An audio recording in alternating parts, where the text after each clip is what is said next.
అందరికీ నమస్కారం అండి. నేను మీ doctor Kishore Kumar, laparoscopic laser and general surgeon, మీ Srikara hospitals RTC cross roads. ఇవాళ మనం మాట్లాడుకునే టాపిక్ హెమరాయిడ్స్ అంటే పైల్స్, ఫిషర్స్ అండ్ ఫిస్టులాస్ అంటామండి.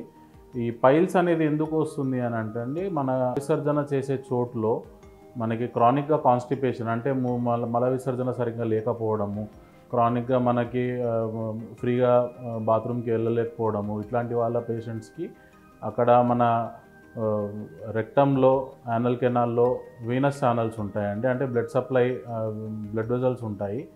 ఈ క్రానిక్గా మనము కడుపంతా ప్రెజరైజ్ చేసినప్పుడు ఈ బ్లడ్ వెజల్స్ అనేవి వాచిపోయి అవి బయటికి రావడం జరుగుతుంది. దీనివల్ల బయటికి ఒక గడ్డలాగా రావడము, లెట్రిన్ పోయే ప్లేస్ నుంచి ఒక గడ్డలాగా రావడము, బ్లీడింగ్ రావడము, ఇలాంటివి జరుగుతూ ఉంటాయండి. దీనివల్ల ఇంకొకటి ఏమొస్తుంది అంటే అండి, మన ఫిషర్స్ అంటామండి. అంటే మన ఓపెనింగ్ దగ్గరలో స్కిన్ పగిలిపోయి బ్లీడింగ్ రావడము, పెయిన్ఫుల్గా బాత్రూమ్కి వెళ్ళడము, ఇలాంటివి జరుగుతూ ఉంటాయి. మన బ్లడ్ వెజల్స్ అనేవి 2 స్టేజెస్లో ఉంటాయండి. ఎక్స్టర్నల్ హెమరాయిడ్స్ అంటామండి, ఇంటర్నల్ హెమరాయిడ్స్ అంటాం. అంటే ఇంటర్నల్ అంటే ఒక లోపల సైడ్ నుంచి వచ్చేటి ఇంటర్నల్ హెమరాయిడ్స్, బయటికి మనకు కనిపించేటివి అనేది ఎక్స్టర్నల్ హెమరాయిడ్స్. ఎక్స్టర్నల్ హెమరాయిడ్స్ పెయిన్ఫుల్గా ఉంటాయండి, ప్లస్ బ్లీడింగ్ కూడా బాగుంటుంది. ఇంటర్నల్ హెమరాయిడ్స్ అనేది మనకి జస్ట్ బయటికి ఒక గడ్డలాగా కనిపిస్తుంది, అది కూడా బాత్రూమ్ వెళ్ళినప్పుడు. ఒక్కొక్కసారి అది బయటికి రావడము, లోపలికి వెళ్ళడము, ఇలాంటివి జరుగుతూ ఉంటాయి. దీంట్లో మనకి గ్రేడింగ్స్ ఉంటాయండి, grade 1 to 4. Grade 1 and grade 2 అనేది ఏంటంటే జస్ట్ వాచి ఉండడము, అంటే బయటికి రాకుండా లోపలనే వాచి ఉండడము, grade 1 and grade 2. Grade 3, grade 4 అని అంటే ఏంటంటే, గ్రేడ్ 3 అంటే మనకి వాచిపోయి బయటికి రావడము, వచ్చి వెళ్ళిపోవడం గ్రేడ్ 3, వచ్చి అలానే బయటికి ఉండిపోవడం that is grade 4. So grade 1 and grade 2కి మనము ఓన్లీ మందుల ద్వారా, అంటే డైట్ని మెయింటైన్ చేసుకుంటే ఇవి తగ్గిపోతాయండి. డైట్ అంటే హై ఫైబర్ డైట్ తీసుకుని, ప్లస్ మన ఫుడ్ హ్యాబిట్స్ అన్నీ చేంజ్ చేసేసుకుంటే, టైం టు టైం ఫుడ్ తీసుకుంటే ఈ గ్రేడ్ 1 అండ్ గ్రేడ్ 2 హెమరాయిడ్స్ అనేవి తగ్గిపోతాయి. గ్రేడ్ 3, గ్రేడ్ 4 హెమరాయిడ్స్ ఉన్నప్పుడు మనము సర్జరీకి వెళ్ళాల్సి వస్తుంటుంది. ఈ సర్జరీలో మల్టిపుల్ టైప్స్ ఉంటాయండి. ఒకటేమో ఓపెన్ హెమరాయిడెక్టమీ, అంటే ఏవైతే వాచి ఉన్నాయో వాటిని మనము తీసేస్తాము మాన్యువల్గా. ఇంకొకటి ఏంటంటే మన స్టేప్లర్ హెమరాయిడెక్టమీ అంటామండి. స్టేప్లర్ ఏంటి అని అంటే మన రెక్టంలో ఉండే మల్టిపుల్ బ్లడ్ వెజల్స్ని ఒకటేసారి మనము బ్లాక్ చేసి కట్ చేసేస్తామండి. This is stapler haemorrhoidectomy. ఇంకొకటి లేజర్ ఒకటి ఉంటుందండి.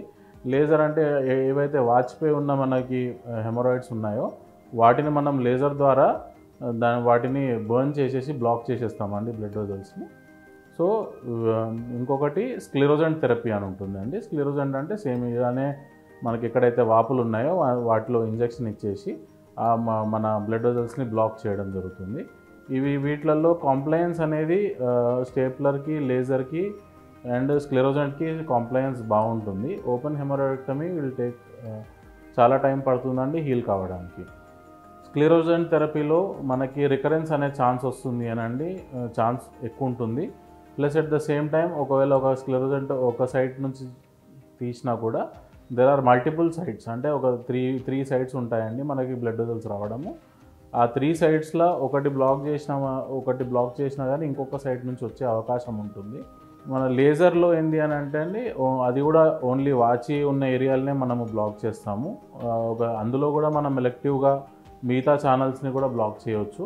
సో మల్టిపుల్ ఉన్న ఆల్ ఛానల్స్ని మనం బ్లాక్ చేస్తే వీటికి రికరెన్స్ అనే రేట్స్ చాలా తక్కువ ఉంటాయి. స్టేప్లర్ ఎక్కడ యూజ్ చేస్తామండి అంటే ప్రొలాప్స్ ఎక్కువ ఉన్నప్పుడు యూజ్ చేస్తాం. అంటే ప్రొలాప్స్ అంటే లోపల నుంచి వచ్చి బయటికి ఎక్కువ కనిపిస్తుంది అనుకోండి, ఇట్లాంటి వాటికి స్టేప్లర్ అనేది గుడ్ సజెషన్. వీటిలో ఏంటి అంటే మన బయటికి వచ్చిన ఛానల్స్ని మనం లోపలికి అంటే లాగి పంపించేసి మనము ఒకటేసారి స్టేప్లర్ చేస్తాము. ఈ స్టేప్లర్ వల్ల బయటకు వచ్చే ఏరియా అనేది లోపలికి వెళ్ళిపోతుంది, ప్లస్ వాప్ అనేది తగ్గిపోతుంది. సింగిల్ టైంలో ఒకటేసారి మొత్తం అన్ని ఛానల్స్లో బ్లాక్ అయిపోతుంది. దీనికి కాంప్లైన్స్ కూడా చాలా బాగుంటుంది. Recovery rate is very good. 1 డేలో డిశ్చార్జ్ చేసేయచ్చు. ప్లస్ హెమరాయిడ్స్ పేషెంట్స్కి మెయిన్గా important post and pre surgical important ఏంటి అంటే అండి diet is very important in case of haemorrhoids. ఈ డయట్ సరిగా లేకుండా టైంలో తినడము, plus oil food, high protein food, oily foods ఇవన్నీ ఎక్కువ తినడం వల్ల కాన్స్టిపేషన్ ఎక్కువ వస్తుంది. ప్లస్ వాటర్ తక్కువ తాగడం వల్ల వీటి వల్ల కాన్స్టిపేషన్ ఎక్కువ వస్తుంది. కాన్స్టిపేషన్ వల్ల ఆటోమేటిక్గా మనకు హెమరాయిడ్స్ అనేవి డెవలప్ అయ్యే ఛాన్సెస్ చాలా ఎక్కువ ఉంటాయి.